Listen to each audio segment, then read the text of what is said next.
So Revanth దమ్ముంటే మాతో కొట్లాడు, మా మీద కోపంతో రైతులను కష్టపెట్టద్దు, లగచర్ల బాధితుల కన్నిటిలో కొట్టుకుపోతావు, ఇంకా కాంగ్రెస్ సర్కార్పై తెలంగాణ మరల పడుతుంది అని చెప్పి అంటున్నారు. వాస్తవానికి తెలంగాణలో కాంగ్రెస్ పార్టీకి కొంత అనే వ్యతిరేకత అయితే ఉన్నది అని చెప్పచ్చు.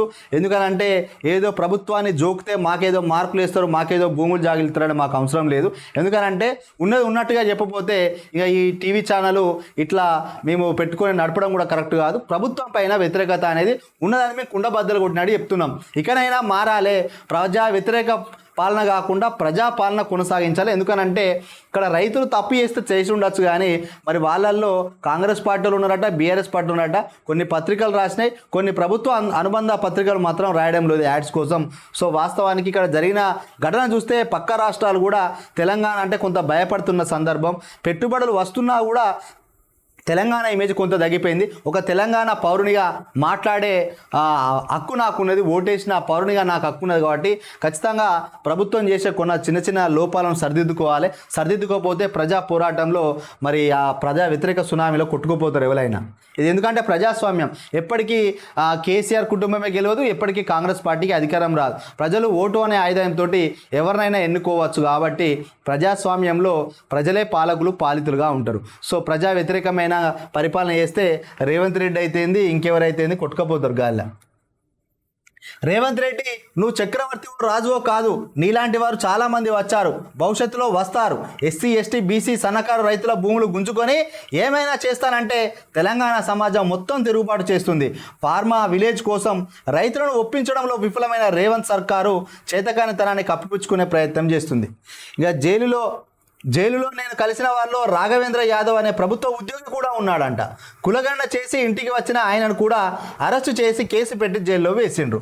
వనపర్తిలో ఐటీఐ చదువుతూ ఇంటికి వచ్చిన విద్యార్థిని కూడా పోలీసులు వదలలేదు, కేసు పెట్టి అరెస్ట్ చేశారు. ఇంకా ఇది కొంత ప్రభుత్వ ఉద్యోగిని కూడా అరెస్ట్ చేసిందంటే, ప్రభుత్వంలో పనిచేసే ఒక ప్రభుత్వ సర్వెంట్ను కూడా పనిచేసిందంటే ఇక్కడ మరి ముఖ్యమంత్రి రేవంత్ రెడ్డి గారు కొంచెం ఈ వ్యవహారంలో కొంత సున్నితంగా ప్రవర్తించినట్టయితే ప్రభుత్వానికి చెడ్డ పేరు రాకుండా ఉంటుంది. ఎందుకనంటే వాస్తవానికి రేవంత్ రెడ్డి పైన ఇక్కడ తప్పు పట్టడం కాదు, చాలామంది ప్రభుత్వం పైన వ్యతిరేకత రావాలని కూడా కొంతమంది పార్టీలో ఉన్న ఎమ్మెల్యేలు, మంత్రులు కూడా వ్యతిరేకత చేస్తున్నారు ముఖ్యమంత్రి గారు. ఎందుకనంటే మీ సీటుకే ఎసరు పెట్టేటోళ్ళు చాలామంది ఉన్నట్టుగా పలు వార్తాపత్రికలు రాస్తున్నాయి.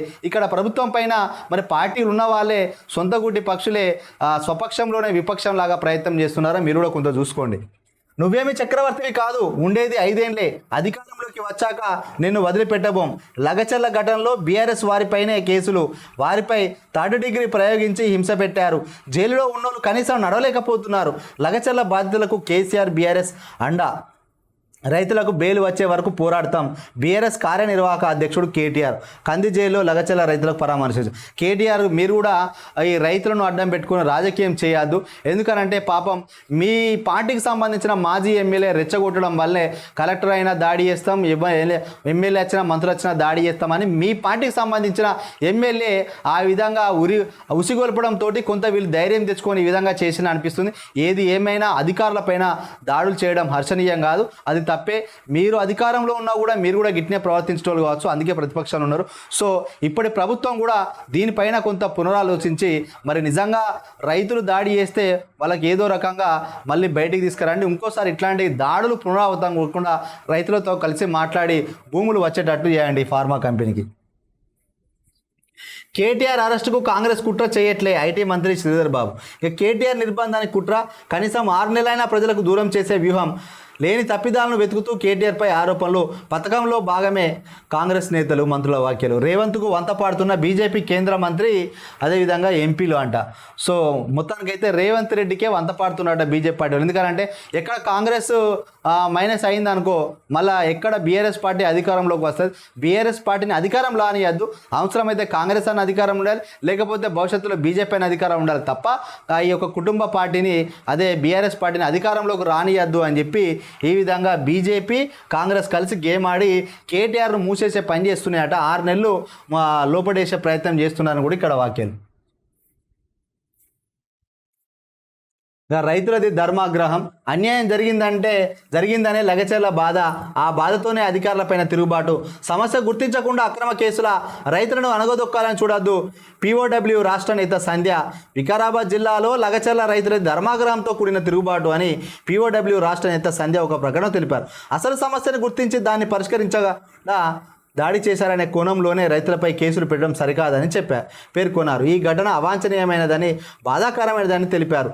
రైతుల ఆగ్రహాన్ని చల్లార్చిన బాధ్యత ప్రభుత్వం అధికారులపైన ఉన్నదని సూచించారు. రైతుల ఆగ్రహాన్ని చల్లార్చకుండా వారిని కేసుల ద్వారా అణగదొక్కాలని అనుకోవడం సరికాదని హితవు పలికారు. రైతులు తమ భూములను కోల్పోతున్నారు.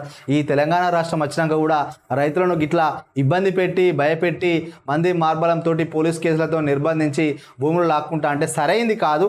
ఏది ఏమైనా దాడి జరగడం బాధాకరణం. కానీ రైతులను ఒప్పించాలి, వాళ్ళని బుజ్జగించాలి.